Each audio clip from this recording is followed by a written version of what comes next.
हरे कृष्णा। श्रीमद् भगवद गीता यथारूप की जय। जैसा कि मेरा अध्याय चल रहा है भगवद गीता का अध्याय 2 गीता का सार। मैं श्लोक संख्या 11 पर पहुंच गई हूं।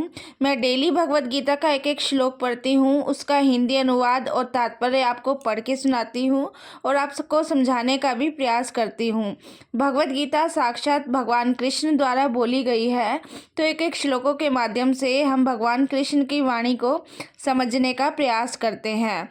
शुरू करते हैं हमारा आज का श्लोक। आज का श्लोक है श्लोक संख्या 11 है। अध्याय मेरा 2 चल रहा है, गीता का सार। तो श्री भगवान उवाचा। तो अगर आप श्लोक यहाँ से नहीं पढ़ सकते तो आप श्लोक यहाँ से भी पढ़ सकते हैं। शुरू करते हैं। श्री भगवान उवाचा अशोश्चयान अन्वशोचा त्वं प्रज्ञावादं च भाषसे गता असून अगत असून च न अनुशोचन्ति पंडिता। तो इसमें कह रहे हैं श्री भगवान ने कहा, तुम पांडित्यपूर्ण वचन कहते हुए उनके लिए शोक कर रहे हो जो शोक करने के योग्य नहीं हैं। जो विद्वान होते हैं वे ना तो जीवित के लिए और ना ही मृत के लिए शोक करते हैं। तो अर्जुन ने इससे पहले वाले श्लोक में भगवान कृष्ण को कहा था कि मुझे समझ नहीं आ रहा कि मैं क्या करूं, युद्ध करूं या ना करूं। तो अर्जुन ने कहा था कि अब से मैं आपका शिष्य हूं, आप मेरे गुरु हैं, तो मुझे बताइए कि मुझे क्या करना चाहिए। तो इस श्लोक के तात्पर्य में बता रहे हैं भगवान ने तत्काल गुरु का पद संभाला कि अर्जुन ने भगवान कृष्ण को शरणागत हो गए थे उनके कि आप मेरे गुरु हैं और जो मेरे लिए शेषकर हो मुझे बताइए, मुझे उपदेश दे दिए।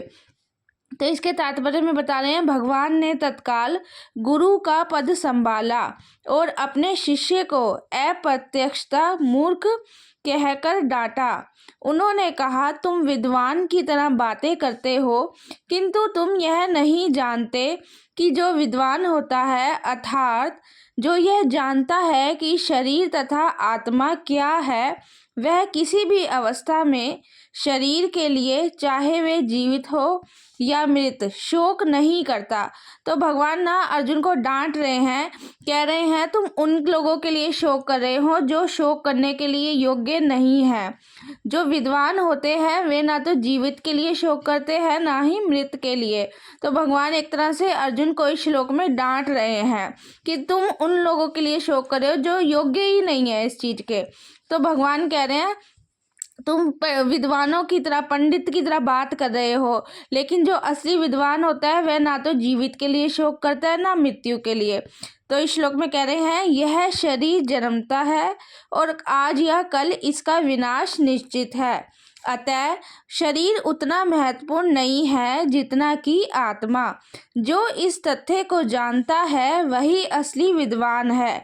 तो भगवान कह रहे हैं असली विद्वान वही है जो इस तथ्य को जानता है कि शरीर क्या है और आत्मा क्या है और उसके लिए शोक का कोई कारण नहीं रह जाता। जो असली विद्वान होता है वो ना तो जीवित के लिए शोक करता है और ना ही मृत के लिए।